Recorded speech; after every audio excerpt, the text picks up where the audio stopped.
জয় শ্রীকৃষ্ণ। রাধে রাধে। বন্ধুরা, আগামী সোমবার মানে 15ই জানুয়ারি পালিত হবে এবছরে পৌষ সংক্রান্তি বা মকর সংক্রান্তি, যাকে উত্তরায়ণও বলা হয়। এই দিনে সূর্য ধনু রাশি ছেড়ে মকর রাশিতে প্রবেশ করে। শাস্ত্র বলছে যে এই দিন যারা একটু হলেও এই খাবারটি খায় তারা সারা বছর ঈশ্বরের আশীর্বাদে সুস্থ এবং আয় উন্নতিতে ভরে ওঠে।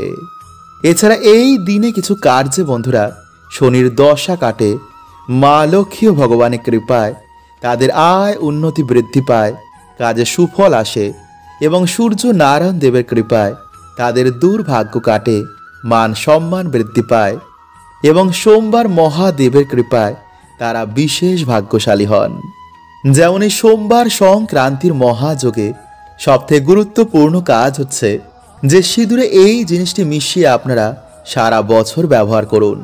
এতে পরিবারের সুখ শান্তি এবং আর্থিক উন্নতি লাফিয়ে লাফিয়ে বাড়বে।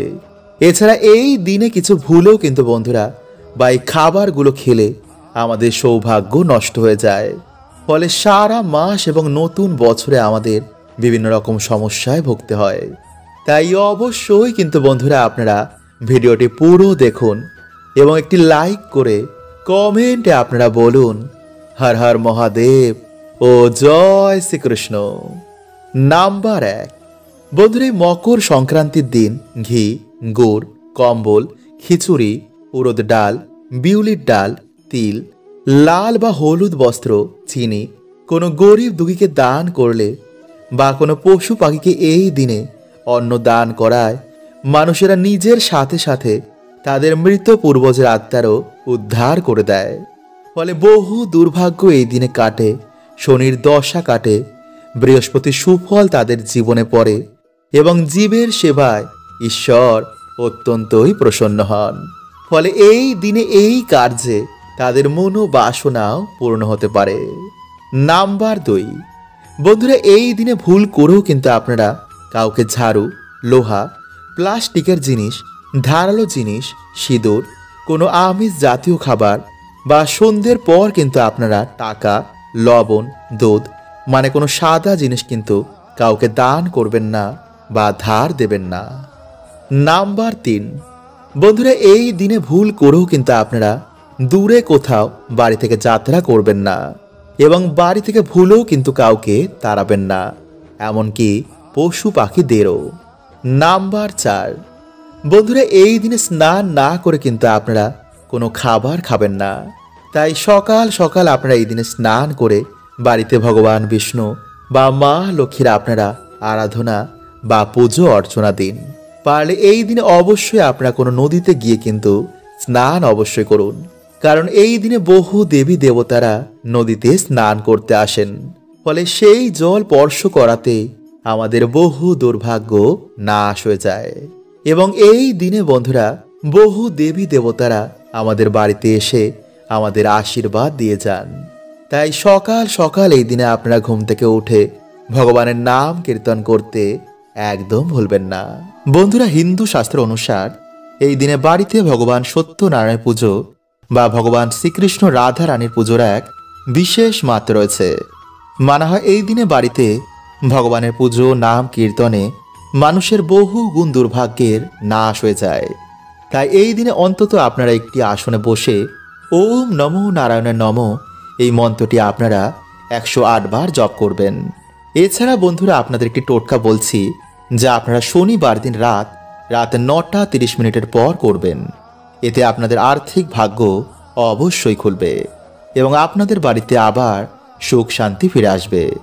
বন্ধুরা, এর জন্য আপনারা শনিবার দিন একটি গ্লাসের মধ্যে গঙ্গা জল বা যে কোনো জল নিয়ে আপনাদের ছাদে বা তুলসী তলায় বা বাড়ির সদর দরজার সামনে সারা রাত রেখে দেবেন, যাতে চাঁদের আলো সেই গ্লাসে দেখা যায়। এরপর বন্ধুরা আপনারা পরের দিন যে মন্ত্রটি আপনাদের বলেছিলাম সেই মন্ত্রটি জপ করে সেই জল আপনারা পুরো বাড়িতে ছড়িয়ে দেবেন। এতে বন্ধুরা আপনাদের বাড়ি থেকে দুর্ভাগ্য তো কাটবেই এবং আপনাদের ভাগ্য আবার চমকে যাবে। বন্ধুরা, এই দিন আপনারা অবশ্যই কিন্তু বাড়িতে 2টো প্রদীপ ধরাবেন, একটি বাড়িতে ঘরের জন্য এবং একটি বাড়িতে তুলসী মঞ্চের জন্য। এরপর আপনারা বাড়িতে যেমন সন্ধ্যা আরতি করেন, যেমন তুলসী মঞ্চে প্রদীপ দেখান, যেমন মায়ের পাঁচালি করেন, সব কিছুই করবেন। এরপর আপনারা বাড়িতে কোনো কন্যা সন্তান বা যে কোনো কন্যা সন্তানকে আপনারা সেই ঠাকুর ঘরে একটি আসনে বসিয়ে আপনারা এই 3টি জিনিস তার হাতে তুলে দেবেন। আর তা হচ্ছে বন্ধুরা অন্ন, বস্ত্র ও চাল। মানে আপনাদের সামর্থ্য অনুযায়ী আপনারা একটি নতুন বস্ত্র নেবেন, কিছুটা দক্ষিণা ও কিছুটা আতপ চাল। আপনারা এই 3টে জিনিস নিয়ে সেই কন্যা সন্তানকে আপনারা এই জিনিসগুলো দান করবেন। এবং যদি কোনো কারণে আপনারা এই নতুন বস্ত্র দিতে না পারেন, তো তার বদলে আপনারা সেই কন্যা সন্তানের কোনো প্রিয় জিনিস আপনারা তাকে সেই দিন দান করবেন। বন্ধুরা, এই দান করার সময় আপনারা অবশ্যই বলবেন, এসো মা লক্ষ্মী, বসো ঘরে, আমারই ঘরে থেকো মা আলো করে। বন্ধুরা, মানা হয় যে এই দিন এই দান সব থেকে বড় দানের মধ্যে অন্যতম। মানা হয় এই দিন অন্ন, বস্ত্র, অর্থ যদি কন্যা সন্তানকে দান করা যায়, তো জীবনে কখনো এই 3টে জিনিসের আর অভাব থাকে না।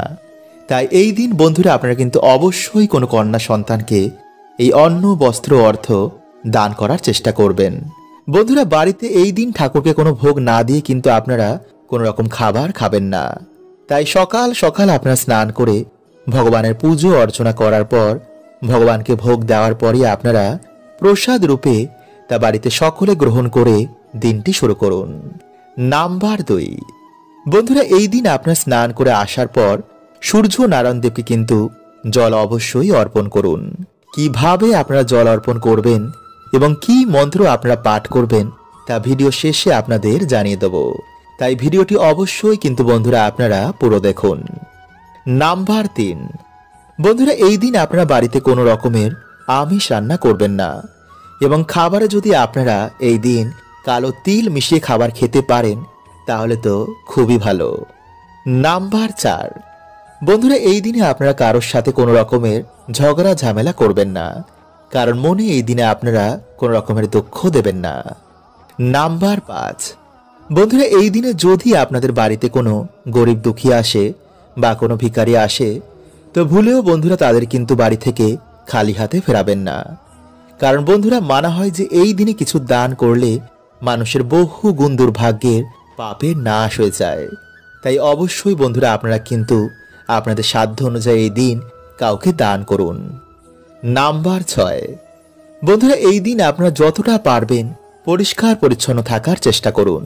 নোংরা জামা কাপড় এই দিনে কিন্তু ভুলেও পরবেন না। এই দিন আপনারা কান্না করবেন না, বাড়িতে অযথাই শোক পালন করবেন না। সকলের সাথে সেই দিন ভালো ব্যবহার করুন এবং উৎসব রূপে এই দিনকে আপনারা পালন করুন।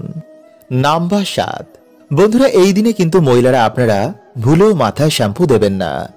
গাছ, নখ, চুল, দাড়ি এই দিনে কিন্তু আপনারা বাড়িতে কাটবেন না। কোনো রকমের অশ্লীল কাজ কিন্তু এই দিনে আপনারা ভুলেও করবেন না। যতটা পারবেন এই দিনে আপনারা ঈশ্বরের নাম করুন, পুণ্য অর্জনের কাজ করুন। নাম্বার 8, বন্ধুরা, এই দিনে আপনারা নতুন চাল, দুধ এবং খেজুরের গুড় মিশিয়ে পায়েসের মতন রান্না করে আপনারা ভগবানকে তা অবশ্যই ভোগ দিয়ে তারপর প্রসাদ রূপে বাড়িতে সকলে গ্রহণ করুন। এবং যদি একদমই আপনারা এই পায়েস রান্না করতে না পারেন, তো সামান্য খেজুরের গুড় আপনারা ভগবানকে ভোগ দিয়ে তা আপনারা গ্রহণ করুন। এতেও বন্ধুরা আপনারা ভগবানের কৃপা প্রাপ্তি করবেন।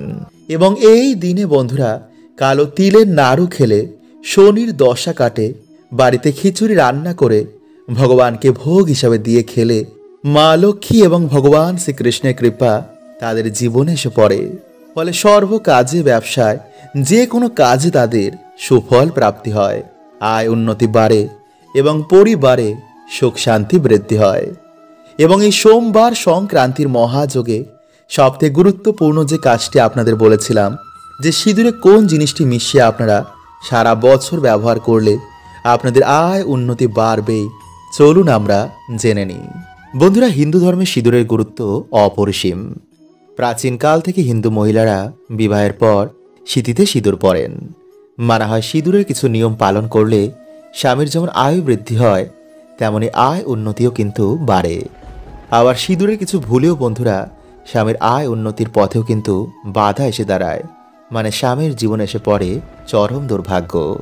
তাই আজকের এই ভিডিওতে বন্ধুরা আমরা জানব যে সিঁদুরে কোন জিনিসটি রাখলে স্বামীর আয় উন্নতি বৃদ্ধি পায় এবং পরিবারে মা লক্ষ্মীর কৃপা হয়। এবং সাথে বন্ধুরা আমরা জানব যে কোন সময় নারীদের ভুলেও সিঁদুর পরতে নেই, এতে স্বামী এবং পরিবারে দুর্ভাগ্য নেমে আসে। এবং কোন আঙ্গুল দিয়ে সিঁদুর পরা উচিত এবং সিঁদুর পরার মন্ত্র কী। তাই অবশ্যই বন্ধুরা আপনারা কিন্তু ভিডিওটি পুরো দেখতে ভুলবেন না। এবং ভিডিওটি বন্ধুরা আপনারা একটি লাইক করে কমেন্টে হর হর মহাদেব ও জয় শ্রীকৃষ্ণ অবশ্যই লিখুন। নাম্বার 1, ভিজে সিঁদুর কখনই আপনারা মাথায় দেবেন না। এতে বন্ধুরা ভিজে সিঁদুরের মতন আপনাদের স্বামীর আয় উন্নতিও কিন্তু ধীরে ধীরে ডেবে যাবে। নাম্বার 2, সিঁদুর পরার মন্ত্র। বন্ধুরা বিভিন্ন জায়গায় সিঁদুর দেওয়ার বিভিন্ন মন্ত্র রয়েছে, যেমন কণ্ঠে ওম গোবিন্দায় নমঃ, কপালে ওম কেশবায় নমঃ এবং সিঁথিতে ওম কৃষ্ণায় নমঃ। নাম্বার 3, বন্ধুরা বর্তমানে অনেক নারী সিঁথিতে সিঁদুর দেয় না এবং অনেকে তো ডান দিকে তো কেউ বাঁ দিকে দেয়। কেউ কেউ তো আবার সিঁদুরের জায়গায় অন্য কসমেটিক্স ব্যবহার করেন। কিন্তু বন্ধুরা এমনটা করা কিন্তু মোটেও উচিত নয়, কারণ বন্ধুরা সিঁদুর হচ্ছে মা লক্ষ্মীর প্রতীক। এটি স্বামীর কল্যাণের জন্য, বাড়িতে আয় উন্নতির জন্য, বাড়িতে মা লক্ষ্মীর বসবাসের জন্য আমাদের করা উচিত। নাম্বার 4, কোনো দ্বিতীয় ব্যক্তির কেনা টাকায় কিন্তু আপনারা সিঁদুর পরবেন না এবং নিজের সিঁদুর আপনারা কারোর সাথে শেয়ার করবেন না। এছাড়া আপনারা কোনো বিধবা মহিলাদের সামনেও কিন্তু সিঁদুর পরবেন না। এতে বন্ধুরা তাদের দুর্ভাগ্য আপনারা না জেনেই আপনাদের জীবনে ডেকে আনবেন। নাম্বার 5, হাত থেকে সিঁদুর পড়ে গেলে আপনারা কি করবেন। বন্ধুরা শাস্ত্র বলছে যে হাত থেকে সিঁদুর পড়ে যাওয়া মোটেও কিন্তু কোনো শুভ সংকেত নয়। তাই এই সময় আপনারা একটু সাবধানে থাকবেন এবং সেই সিঁদুরের ওপর আপনারা কিছুটা তেল ফেলে দেবেন এবং কাপড় দিয়ে সেই তেল আপনারা সে সিঁদুর সমেত ভালো করে মুছে একটি গাছের গোড়ায় গিয়ে তারপর সে কাপড়টি ফেলে দেবেন এবং মা লক্ষ্মীর কাছে আপনারা সেই কার্যের জন্য ক্ষমা চেয়ে নেবেন। নাম্বার 6, স্বামীর উন্নতির জন্য, বাড়িতে সুখ শান্তি বৃদ্ধির জন্য আপনারা মাতা পার্বতীকে বা মাতা দুর্গাকে কিছুটা সিঁদুর অর্পণ করে সেই সিঁদুর থেকে আপনারা কিছুটা সিঁদুর নিয়ে নিজেদের সিঁদুরে মিশিয়ে সেই সিঁদুর আপনারা স্বামীর কল্যাণের কথা ভেবে আপনারা প্রত্যেক দিন স্বামীর উন্নতির কথা চিন্তা করে ব্যবহার করবেন। এছাড়াও যদি বন্ধুরা আমাদের বাড়িতে কেউ মারা যায়, মানে ওষুধ চলাকালীন সেই সময় বাড়ির মহিলাদের সিঁদুর ব্যবহার করতে নেই এবং তর্জনী আঙ্গুল দিয়ে সিঁদুর পরলে বাড়িতে শান্তি বাড়ে এবং মধ্যমা আঙ্গুল দিয়ে সিঁদুর পরলে স্বামীর আয়ু বৃদ্ধি হয়। তো আজকের মতন বন্ধুরা এতটুকুই, দেখা হবে এর পরের ভিডিওতে। হরে কৃষ্ণা, ওম নমঃ শিবায়।